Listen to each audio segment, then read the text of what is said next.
So the engine that really drives America forward is not Facebook or Google or Goldman Sachs. It's actually small businesses of this country. Small businesses supply about half of the jobs in America. And during the pandemic, while large wealthy corporations were first in line to receive government money and saw their cash flows reach record levels, small businesses were absolutely decimated. Compare Amazon's 2021 revenues to your mom and pop restaurant that was not allowed to operate because of lockdowns that forced it into bankruptcy. But it gets worse than that. Those small businesses that have been fortunate enough to survive the lockdowns are now being crushed by record inflation, a global energy crisis, record gas prices at home, supply chain disruptions, and a massive labor shortage. So, what should we be doing to help out our incredible small businesses and by extension the foundation to our economy? Well, a few things. First, and this is very straightforward, it is time to eliminate the ridiculous so-called environmental regulations that the Biden administration has enacted, which are destroying our fossil fuel industry and driving up energy costs for American businesses and consumers.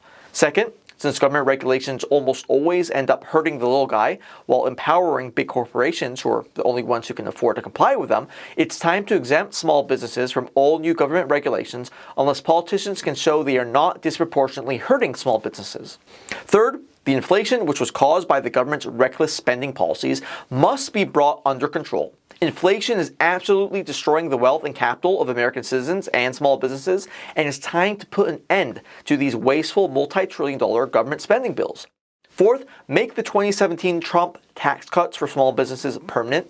Fifth, expand opportunities for small businesses to acquire capital so they can compete with some of their multi-billion-dollar big corporate competitors. Sixth, end our reliance on China and move our supply chains back home. Seventh, reform healthcare to increase choices, competition, and offer more transparent pricing.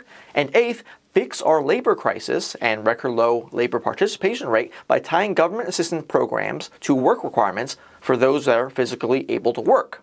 These, by the way, are the very proposals endorsed by the most important small business advocacy group in America, the Job Creators Network, in their newly released American Small Business Prosperity Plan. They are currently trying to convince members of Congress to enact these ideas into law, and let's hope they listen. Because the fact is, we cannot have a prosperous society without the incredible small business enterprises that power our economy and make our country great. Like this video, follow me, Nicole, on YouTube, check out my podcast, Like How Dysfunction, and go to genbiz.com for more great content.